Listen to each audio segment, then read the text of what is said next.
Welcome to the cyber peace talks. आज हमारे बीच मौजूद हैं हमारे आज के विशेष अतिथि। हमारे अतिथि honourable chairperson national commission for protection of child rights NCPCR से प्रियांक जी। सर आपका स्वागत है। और सबसे पहले तो सर मैं आपको बधाई देना चाहूँगा और वेलकम करना चाहूँगा।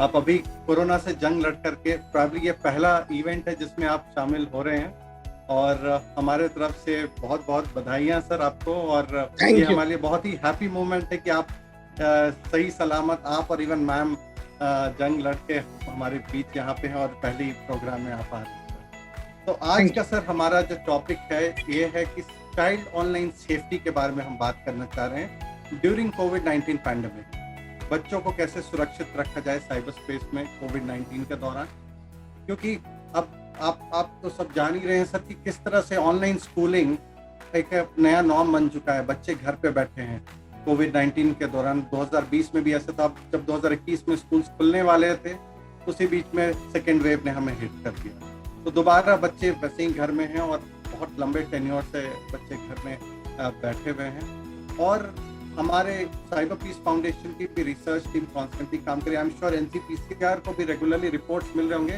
कि साइबर क्राइम्स बहुत हो रहे हैं बच्चे के साथ, और अलग अलग प्लेटफॉर्म्स में, OTT प्लेटफॉर्म्स हो या सोशल मीडिया हो या फिर गेमिंग हो, अलग अलग प्लेटफॉर्म्स में क्राइम्स हो रहे हैं। तो सर आपसे हम जानना चाहेंगे सर कि आपके अनुसार साइबर स्पेस में क्या बच्चों से जुड़े हुए अपराध क्या बढ़ रहे हैं कोविड-19 के दौरान? क्या आपने कुछ ऐसा एक्सपीरियंस एज कमीशन, क्या आपके पास केसेस रिपोर्ट्स हो रहे हैं?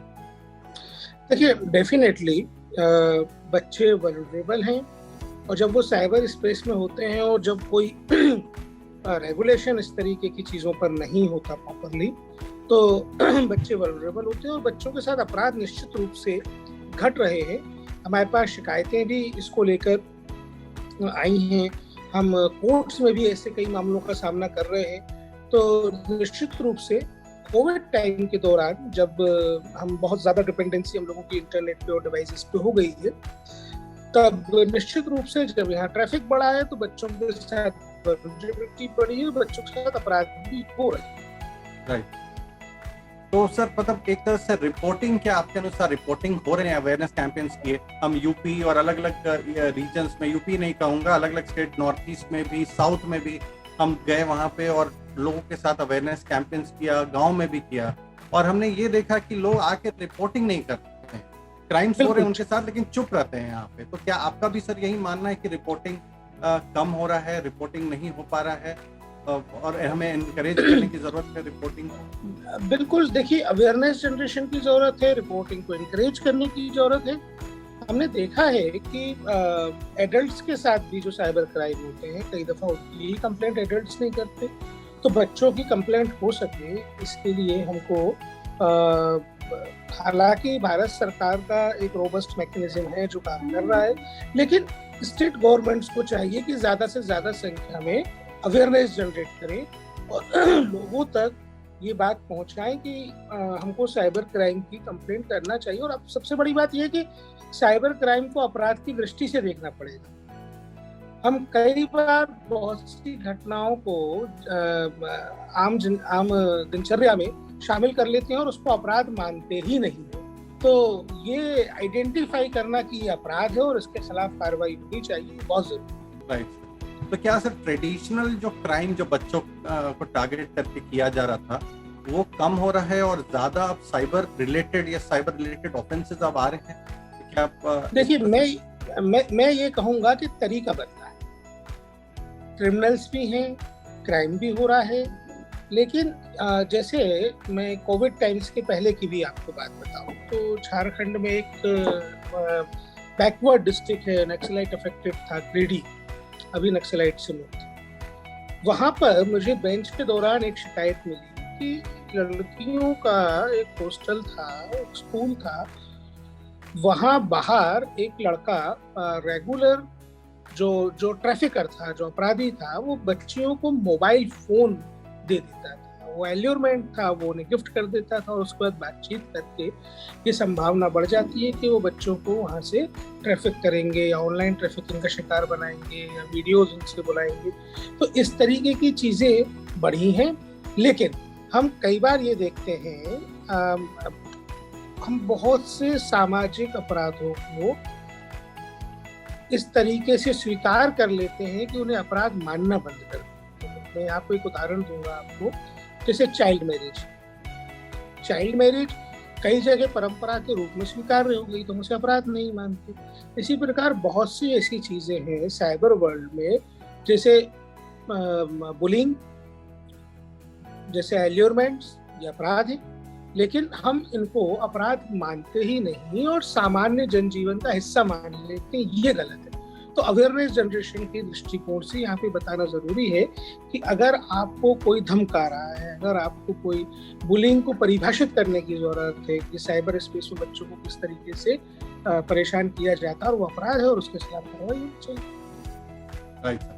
तो सर अगर जैसे कार्रवाई की बात करें, तो अगर बात करें लॉ एनफोर्समेंट की, पुलिस ऑन द ग्राउंड, क्योंकि क्राइम अगर होता है तो नियरेस्ट पुलिस स्टेशन में रिपोर्ट होता है। और एनसीपीसीआर ने भी इनफैक्ट बहुत सारे चैनल, एनसीपीसीआर का पॉक्सो ई बॉक्स बहुत ही सक्सेसफुल है, जहाँ पे cyber related, non cyber related offensive report होते हैं। लेकिन मैं बात करना चाहूँगा सर, पुलिस में क्या सेंसिटाइजेशन है on the ground level with police इन तरह के जो हाईटेक अपराध, जो साइबर अपराध से अगर कोई साइबर क्राइम विक्टिम है, बच्चे जो विक्टिम हैं, तो उनके लिए क्या एनफ सेंसिटाइजेशन है सर ऑन द ग्राउंड? देखिए, ऑन ग्राउंड जो हमको देखने में आता है, एक टेक्निकल ग्लिच है। एक वो ये कि हर थाने में चाइल्ड वेलफेयर पुलिस ऑफिसर तो मौजूद है, जुवेनाइल जस्टिस एक्ट में जो प्रोविजन किए हुए हैं, तो वो नोटिफिकेशन तो सरकारों ने कर दी है, हर थाने में है, हर पुलिस चौकी में है। लेकिन वो जो हमारा चाइल्ड वेलफेयर पुलिस ऑफिसर है, वो जो स्पेशल जुवेनाइल पुलिस यूनिट के लोग हैं, वो साइबर क्राइम को लेके सेंसिटाइज है या नहीं, ये एक संशय वाली स्थिति है। यही एक ग्लिच है, क्योंकि साइबर सेल्स पुलिस के पास है, डिस्ट्रिक्ट पुलिस के पास है, जुवेनाइल जस्टिस सेल पुलिस के पास है। तो इन दोनों के बीच में कन्वर्जेंस की जरूरत है कि जो बच्चों के साथ डील कर रहे हो वो साइबर क्राइम को लेके अवेयर हो। यहाँ पे इस चीज की अभी आवश्यकता है। जी सर। तो सर और दूसरे तरफ अगर हम देखें सर, क्योंकि social media company, OTT platforms, I am sure sir बहुत एंगल्स आते हैं, जैसे आपने बताया साइबर बुलिंग का आप बता रहे थे, और ट्रेडिशनल भी जो भी क्राइम्स हो रहे हैं, चाहे ट्रैफिकिंग की ये बात करें हम, तो हमने देखा ये कि अब हर चीज ट्रेडिशनल से अब साइबर मोड में शिफ्ट हो गया है। ग्रुप्स पे, ओटीटी प्लेटफॉर्म्स पे, इनफैक्ट सोशल मीडिया पे पूरा चीज प्लान। मैं एक तो प्लेटफॉर्म का नाम नहीं लेना चाहूंगा, मेरा मानना है कि सब प्लेटफॉर्म्स में ये चीज हो रहे हैं और इस तरह के ट्रैफिकिंग के केसेस हो रहे हैं, बुलिंग के केसेस हो रहे हैं। तो सर क्या आपको लगता है कि आप प्लेटफॉर्म एनफ कॉपरेशन कर रहे हैं? क्या वो रेस्पॉन्सिव हैं? क्या हमारे पास इमीडिएट ऐसे टेक डाउन होते हैं, जैसे आपके पास आए केस, आपने प्लेटफॉर्म्स को ये किया, क्या वो आपके साथ कॉपरेट करते हैं, या फिर लॉ एनफोर्समेंट के साथ क्या वो एनफ कॉपरेट करते हैं ताकि रिलीफ मिल सके ऑन द ग्राउंड जो भी विक्टिम है? देखिए, मैं इस सवाल का उत्तर दो भागों में दूंगा, लेकिन दोनों चीजों में कॉमन एक बात, चाहे ओटीटी प्लेटफॉर्म हो या सोशल मीडिया प्लेटफॉर्म, ये दोनों बहुत ही बृहद सवाल हैं और दोनों के उत्तर में अलग अलग हैं। लेकिन जो कॉमन बात है, जहां से हम शुरू करेंगे इसका, कि इनके साथ कमीशन का जो खेल है वो चोर सिपाही।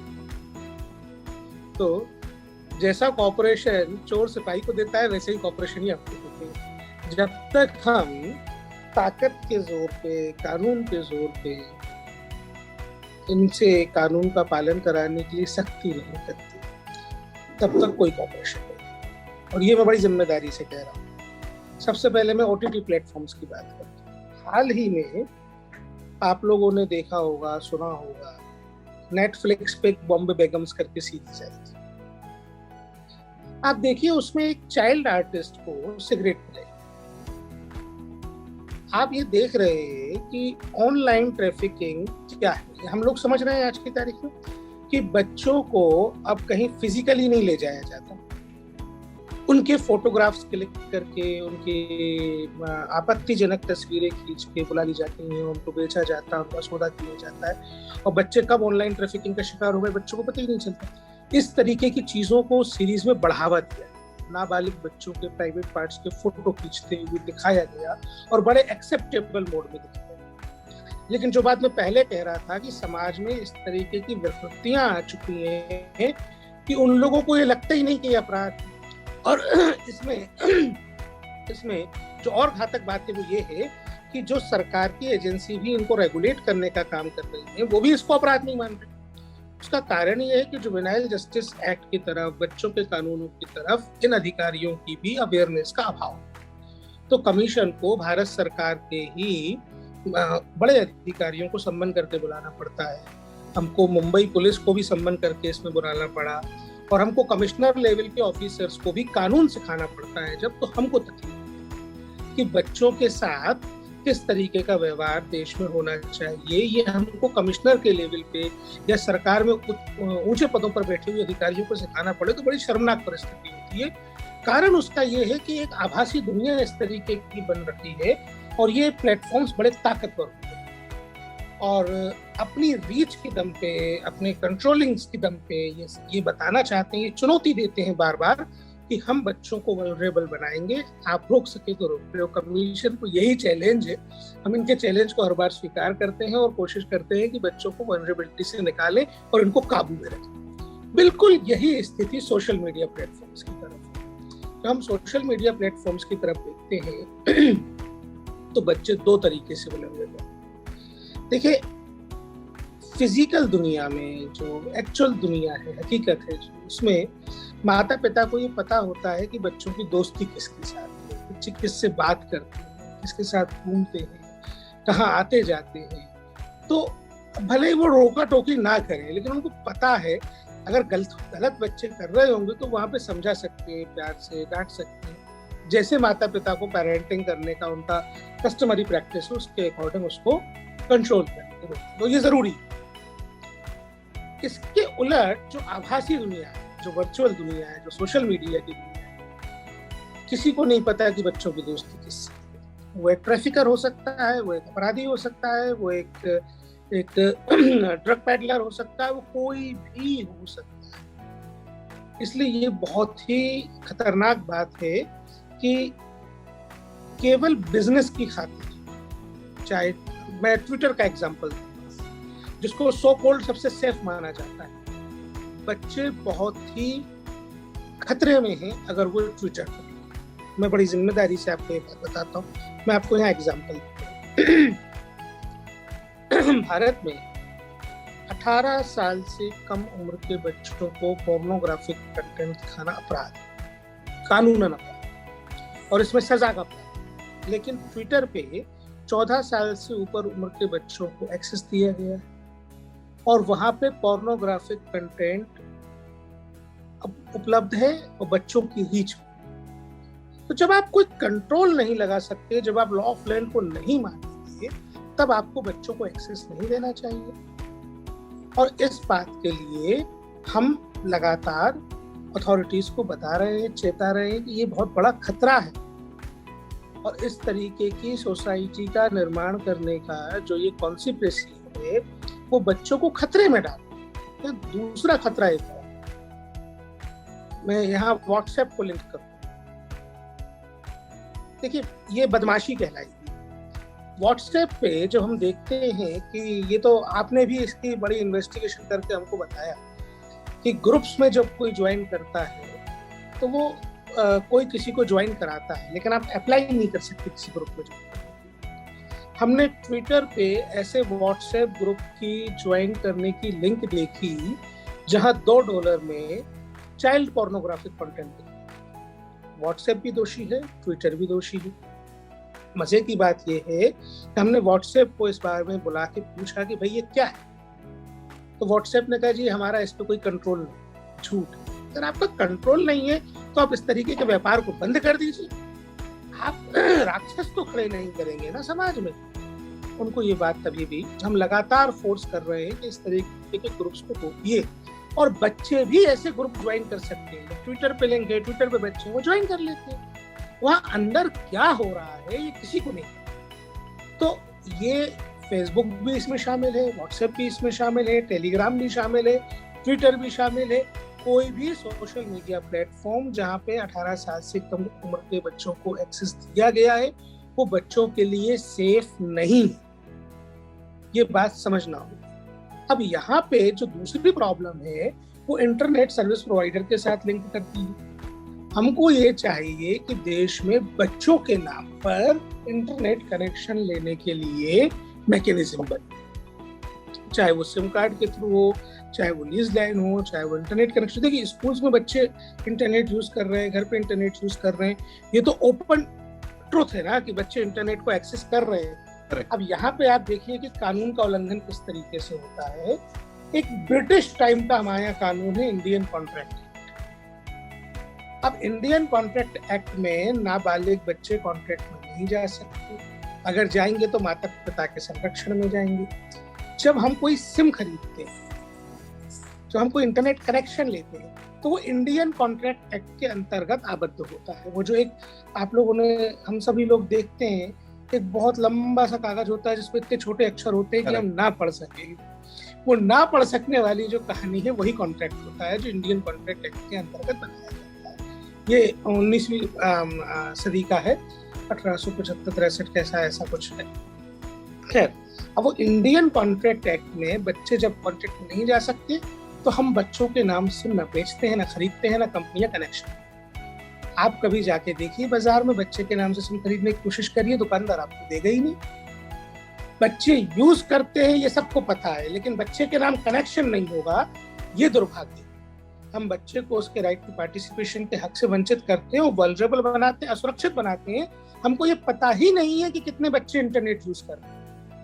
वो बच्चों के माता पिता के नाम से सिम है, कोई पेरेंटल कंट्रोल नहीं है, कोई गाइड, कोई रेगुलेशन नहीं है। तो इस तरीके से हमने खुद में ग्रे दुनिया बनाई हुई है। इंटरनेट सर्विस प्रोवाइडर्स ने, सोशल मीडिया प्लेटफॉर्म्स ने, सबने मिलकर और बच्चों को खतरे में छोड़ा हुआ है जानबूझकर। और इसमें मेरे बहुत सारे क्वेश्चन आपके इनफैक्ट टॉक के बाद बहुत सारे क्वेश्चंस आ रहे हैं, लेकिन एक मैं लास्ट पॉइंट पे टच करना चाहूंगा और वो है जो आपने सिम वाली बात कही। जो बाहर कंट्रीज हैं वहाँ पे मैं सुना हूँ चाइल्ड फ्रेंडली सिम्स मिलते हैं, बच्चों को मिलते हैं, और वो सिम एक्चुअली मतलब बच्चों को दिए जाते हैं, बच्चों के नाम से। क्या यहाँ हम भारत में वो चाइल्ड फ्रेंडली सिम जो भी है हमारे, वो क्या हम इसको ला नहीं सकते हैं? Service provider, internet service providers क्या इस पे नहीं काम कर सकते इस आइडिया पे? देखिए, कमीशन इस बात को लेके लगातार रिकमेंडेशंस दे रहा है, कमीशन इस बात की एडवोकेसी कर रहा है, लेकिन मैं आग्रह करूंगा जन सामान्य से कि उनको भी इस बारे में बातचीत शुरू करनी चाहिए, और तमाम एनजीओ जो बच्चों के लिए काम करते हैं उनको इस बारे में बात करनी चाहिए। हम क्यों बच्चों को वल्नरेबल बनाए हुए हैं, उसका कारण है आपको मार्केट की स्ट्रेटेजी को समझना पड़ेगा। जब आप बच्चों के लिए सिम देंगे तो इंटरनेट का एक्सेस रेगुलेट हो जाएगा, पोर्नोग्राफिक कंटेंट बच्चे देख नहीं पाएंगे, इंटरनेट के ट्रैफिक को कंट्रोल किया जाएगा, जब उसको कंट्रोल किया जाएगा तो इनका बिजनेस जो है प्रभावित हो। तो व्यापार की सुरक्षा के लिए बच्चों को खतरे में डाला जा रहा है, ये हकीकत। Right sir. और दूसरा सर, जैसे प्लेटफॉर्म में आपने हाईलाइट किया, लिटरली सब प्लेटफॉर्म में प्रॉब्लम है, तो क्या प्लेटफॉर्म को क्या इनफ करना चाहिए? क्या वो इनफ कर रहे हैं? अगर हम सेंसिटाइजेशन की बात करें, अवेयरनेस की बात करें, तो क्या ये प्लेटफॉर्म सर आपको क्या ऑन द ग्राउंड दिख रहा है कि ये कुछ ऐसे एक्टिविटीज कर रहे हैं ताकि एक तरह से मास अवेयरनेस आए? आपने ये भी बताया इनफैक्ट सर, और कुछ केस हमें भी ऑन द ग्राउंड रिपोर्ट मिले सर कि लोगों को सीसैम के बारे में नहीं मालूम है कि चाइल्ड सेक्सुअल अब्यूज मटेरियल क्या है और किस तरह से ये ऑफेंस है, इसे डाउनलोड करना ऑफेंस है। तो ये सब कुछ जुड़े चीज है। आई थिंक मतलब अवेयरनेस की बहुत जरूरत है, बच्चों को ही नहीं, इवन बड़ों को, एडल्ट को भी जरूरत है, और remotest corner of the country में ये मैसेज जाना चाहिए। क्योंकि मैं हमारा अगेन, और आपको भी I am sure sir report मिलते होंगे कि हमारे भी रिसर्च कैंपेन में हमने ये देखा कि लोग से जब हमने क्वेश्चन किया कि आपको कुछ इस तरह के कंटेंट दिखे हैं, मिले हैं, इस ग्रुप के आप सदस्य हैं, क्या आपको ऐसे आए? तो बोले हाँ हमें आए हैं और हमने देखा है कंटेंट को, और उन्हें आइडिया नहीं है कि वो जो कंटेंट देख रहे हैं उनको उसको देखना क्राइम है, उसको डाउनलोड करना क्राइम है। तो एक तो ऐसा मेरा ये कि मतलब क्या प्लेटफॉर्म्स को करना चाहिए, क्योंकि प्लेटफॉर्म पे लोग हैं यहाँ पे, क्या उनका एक रेस्पॉन्सिबिलिटी होना चाहिए कि एनफ अवेयरनेस स्प्रेड हो लोगों के बीच में, ताकि child sexual abuse material CSAM at least है उसके बारे में मैक्सिमम अवेयरनेस और लोग तक जानकारी है। तो आपका सर इसमें क्या मानना है सर? देखिए मैं ये बात बड़ी स्पष्ट रूप से कहना चाहूंगा कि सारे सोशल मीडिया प्लेटफॉर्म झूठ बोलते हैं। सभी झूठ बोलते हैं कि हम सीसीएम को के खिलाफ काम करते हैं, हम कानून के अनुसार काम करते हैं। झूठ। भारत में जितना सख्त कानून उतना दुनिया के किसी मुल्क में नहीं। देखिए, दुनिया के दूसरे देशों में जो कानून है वो सीसीएम को बनाने पर, सीसीएम को प्रसारित करने पर, चाइल्ड सेक्सुअल अब्यूज मटेरियल को रोकता है। भारत का कानून इतना ताकतवर है कि बच्चों को पोर्नोग्राफिक कंटेंट दिखाने पर भी वो रोकता है। और यही इन लोगों की प्रॉब्लम है। जब हम इनसे बोलते हैं कि भारत के कानून के अनुसार अगर कहीं चाइल्ड सेक्सुअल अब्यूज मटेरियल देखा गया तो वो पुलिस को बताना होगा। ये बोलते हैं हम नैकमैक को बताएंगे। अब नैकमैक एक संस्था है जो अमेरिका में,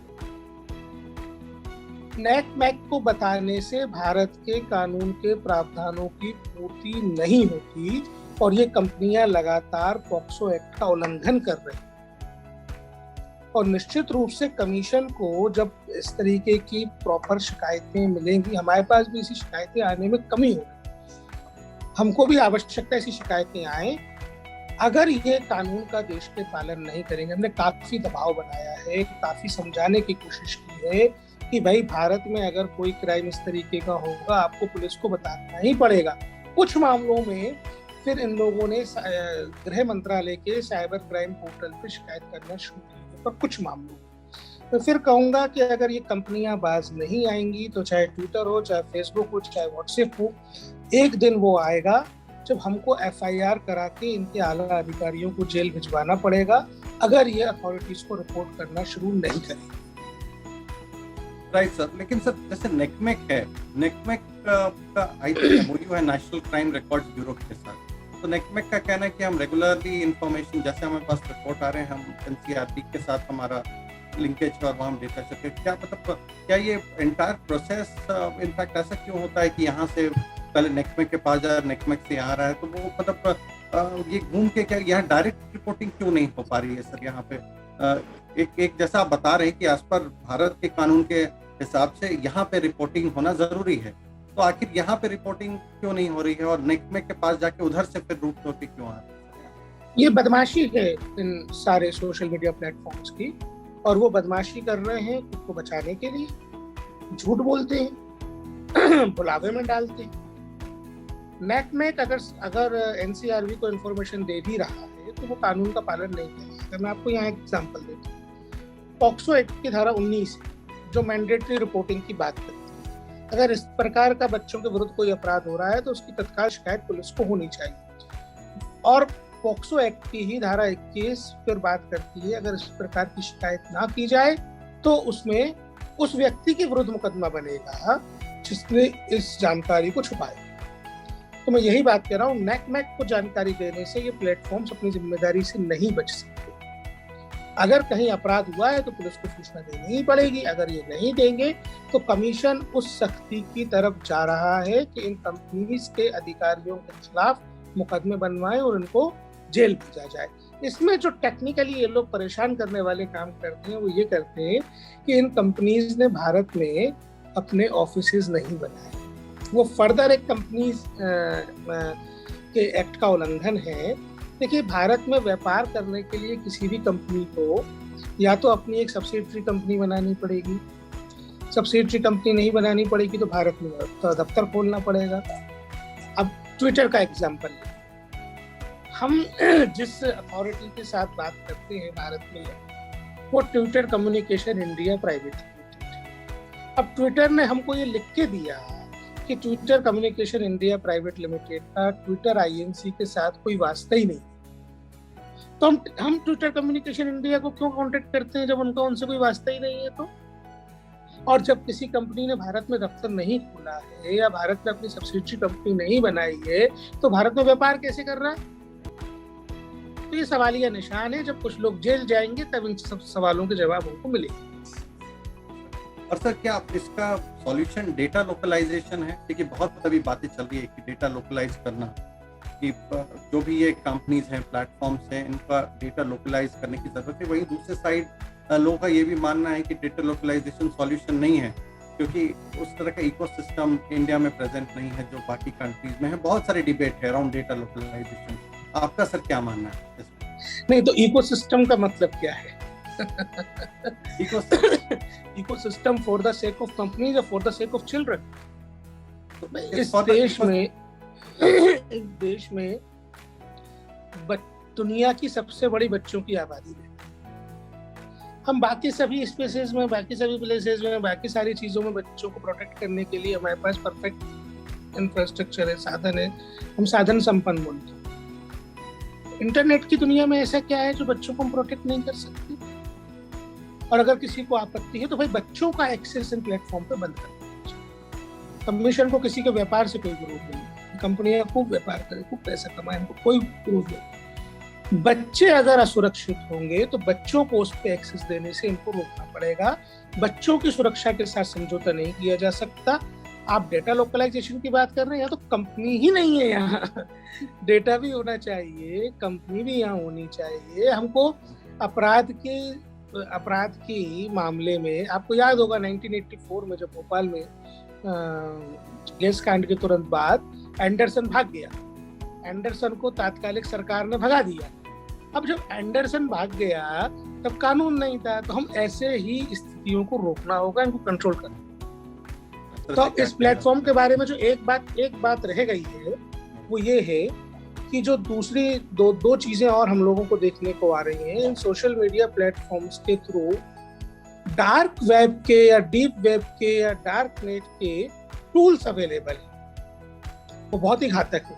और डार्क वेब पे, डीप वेब पे बच्चों को हथियार, ड्रग्स, पोर्नोग्राफी, उनकी ट्रैफिकिंग, ऑनलाइन ट्रैफिकिंग, क्या कुछ अवेलेबल नहीं है। ये तो सारे इंटरनेट की दुनिया के एक्सपर्ट्स मानते हैं कि इंटरनेट पे हम जो देखते हैं वो टिप ऑफ आइसबर्ग है। असली दुनिया, जो काली दुनिया है, वो तो डीप वेब और डार्क वेब की है। तो ये सोशल मीडिया प्लेटफॉर्म तो बिल्कुल इर्रिस्पॉन्सिबल है और देश में इनको ऐसी सूरत में बिजनेस करने की इजाजत बिल्कुल नहीं होना चाहिए जब ये बच्चों को ही सेफ्टी को खतरे में। ये कमीशन का मंतव्य है और भारत का जो पॉक्सो कानून है वो इस दृष्टिकोण से बहुत ही सक्षम और इफेक्टिव है।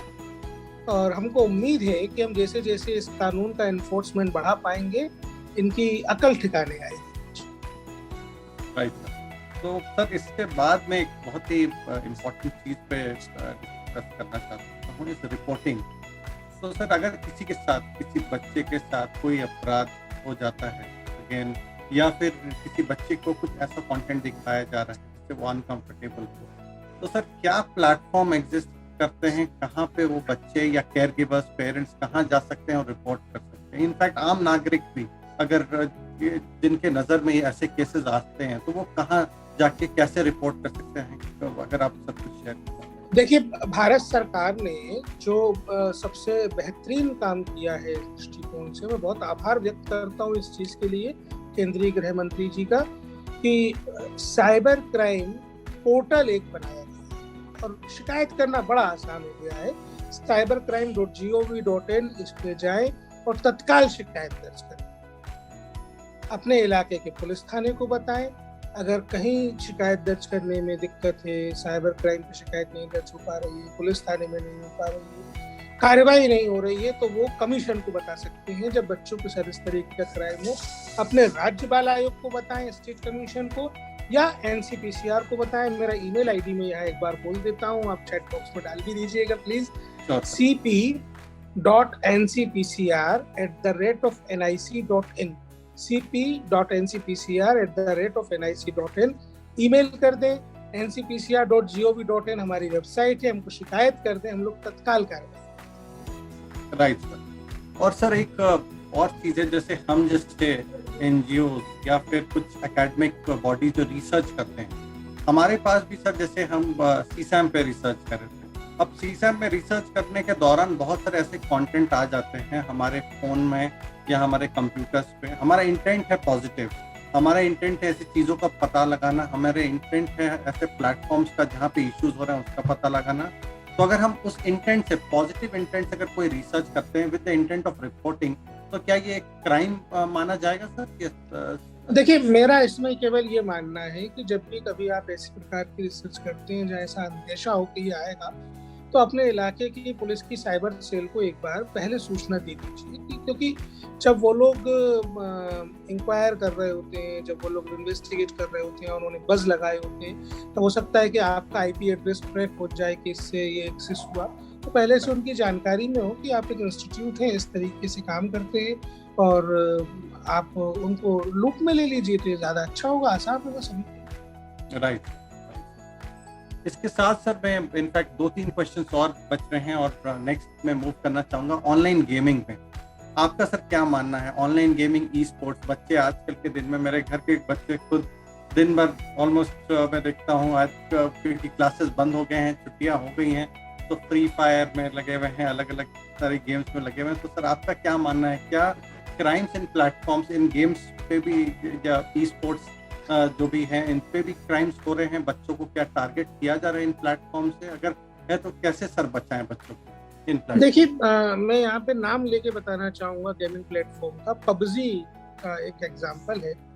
देश में बच्चों की मौतें हुई पबजी के कारण, और जो एडिक्शन है वो किसी भी चीज़ का बुरा है। एडिक्शन तो अगर कोई अच्छी आदत भी है तो उसकी भी अति बुरी होती है। एडिक्शन नहीं होना चाहिए, अति नहीं होना चाहिए। तो गेमिंग को लेके भी जो मेरा मानना है वो यही है कि एडिक्शन किसी भी चीज़ का बुरा है। हाँ, हम ये बात मानते हैं कि आज की तारीख में हम बच्चे को बाहर नहीं भेज पा रहे हैं, बच्चे नहीं घूमने जा पा रहे हैं, खेल के मैदानों में नहीं जा पा रहे हैं, पार्क्स में नहीं जा पा रहे हैं, तो वो अपना मनोरंजन की दृष्टि से कुछ देर के लिए उन गेम्स को खेलते हैं। तो वो उसके समय निर्धारण, पेरेंटल कंट्रोल, घर में बातचीत, संवाद, ये होना बहुत ज़रूरी है कि हमको बच्चों को एडिक्शन से बचाना चाहिए। अति किसी भी चीज़ की बुरी होती है, तो बच्चों को लत ना पड़े, आदत ना पड़े, उससे हमको बचाना चाहिए और उससे प्रोटेक्ट करना चाहिए। इसके लिए कई सारी जो ट्रिक्स हैं, टेक्निक्स हैं, वो भी कई जगहों पे हमने, जैसे एम्स का एक बिहेवियर क्लिनिक है जो इस पे काम करता है, निम्हांस ने भी कुछ कुछ निकाला हुआ है। जरूर है कि मनोवैज्ञानिक ढंग से बच्चों से बातचीत करके उनको एडिक्शन से दूर रखा जाए, वो आवश्यक। Right sir, thank you so much sir. और लास्ट में बस मेरा एक अंतिम प्रश्न यही है सर कि हमने बात किया इंटरनेट के बारे में, और मेरा ये मानना है सर कि अच्छी चीज़ों के साथ कुछ बुरी चीज़ आती है। तो इंटरनेट में हमने नेगेटिव चीज़ तो हमने डिस्कस किया, बट बहुत ही पॉजिटिव चीज़ें भी। तो बच्चे सर कैसे इंटरनेट का यूज़ कर सकते हैं पॉजिटिव साइड में? नेगेटिव तो हम ऑलरेडी डिस्कस कर सकते हैं, पर क्लोजिंग अगर हम एक पॉजिटिव नोट के साथ करें सर, तो वो क्या पॉजिटिव मैसेज आप देना चाहेंगे बच्चों को कि इंटरनेट का वो अच्छा इस्तेमाल कैसे करें? देखिए, बच्चों से मैं यही कहना चाहूँगा कि अपने माता पिता के साथ, अपने गार्जियंस के साथ, अपने से घर में बड़ों के साथ दोस्ती आप लोगों को करना चाहिए। हम माता पिता से हमेशा कहते हैं कि बच्चों के दोस्त बनो। मैं बच्चों से भी कहता हूँ कि माता पिता के दोस्त बनो। और जीवन में ऐसी कोई भी बात नहीं होती जिसको हमको छुपाना पड़े, और जो भी बात छुपाई जाती है वो हो सकता है थोड़ी देर के लिए, थोड़े समय के लिए हमको एक शांति या एक सुख या एक खुशी दे दे, लेकिन लॉन्ग रन में उसके दुख ही होती है। तो बच्चों से मेरा केवल यही कहना है कि हम जिस भी काम को इंटरनेट की दुनिया में करते हैं, अगर हमारे माता पिता पूछते हैं या नहीं भी पूछते, जैसे हम स्कूल से आते हैं, हम स्कूल की सारी बातें माँ को बताते हैं कि हमारे साथ स्कूल में ये हुआ, इस दोस्त से झगड़ा हुआ, इससे बातचीत बंद हुई या टीचर ने डांटा, सब बताते हैं। वैसे ही इंटरनेट की दुनिया में हमारे साथ जो होता है, हमको अपनी माँ से, अपने पिता से शेयर करना चाहिए। आप इस दृष्टिकोण से शेयर कर सकते हैं कि आप इंटरनेट के बारे में उनको अवेयर कर रहे हैं, उनको बता रहे हैं। वो भी तो कभी साइबर क्राइम के शिकार हो सकते हैं। तो बच्चे डेफिनेटली, बच्चे जो हैं वो इंटरनेट की दुनिया में एक जनरेशन आगे हैं। तो माँ बाप को साइबर क्राइम से बचाने के लिए, परिवार को साइबर दुनिया में होने वाले अपराधों से बचाने के लिए बच्चों को एक्टिविज्म करना पड़ेगा, बच्चों को आगे आना पड़ेगा। और इंटरनेट हैज़ार्ड्स के बारे में बच्चों को अपने परिवार को बताना पड़ेगा, अगुवाई करनी पड़ेगी। ये बच्चों का सबसे महत्वपूर्ण रोल है, खासतौर पर कोविड टाइम्स में, कि बच्चों को चाइल्ड इंस्पेक्टोरेट्स कहें, चाइल्ड सोल्जर कहें, जो भी कहें, लेकिन अपने घर का रखवाला अगर इंटरनेट की दुनिया में कोई बनेगा तो वो उस घर का बच्चा ही होगा, क्योंकि बच्चों को ही ज्यादा पता है। तो हमको उस तरफ आगे बढ़ना चाहिए। धन्यवाद सर, आपने इतना टाइम दिया, आपका बहुत ही महत्वपूर्ण टाइम और विचार जो आपने रखे यहाँ पे, बहुत ही इम्पोर्टेंट एडवाइजरीज दिए हैं जो हमारे जो भी लोग साइबर पीस टॉक को अटेंड कर रहे हैं उनके लिए, और उनको इनफैक्ट हम सोशल मीडिया के थ्रू जो हम डिसेमिनेट कर रहे हैं ताकि आपका मैसेज सर मैक्सिमम लोगों तक पहुंचे। और बहुत ही की एडवाइजरीज जो आपने दिए हैं, सोशल मीडिया कंपनीज को क्या करना चाहिए, इंटरमीडियरीज ISPs को क्या करना चाहिए, आई एम श्योर आपका टॉक के बाद आई होप कि वो भी स्टेप्स लें ताकि हम बच्चों को साइबर स्पेस में सुरक्षित रख सकें और साइबर स्पेस को पीसफुल रखें। इसके साथ सर अगेन हम आपका धन्यवाद देना चाहेंगे आपका महत्वपूर्ण टाइम देने के लिए, और होप कि सर आप हमें इसी तरह से गाइड करते रहें और हम बच्चों को साइबर स्पेस में सुरक्षित कर सकें। धन्यवाद sir. Thank you Vineet, thank you so much.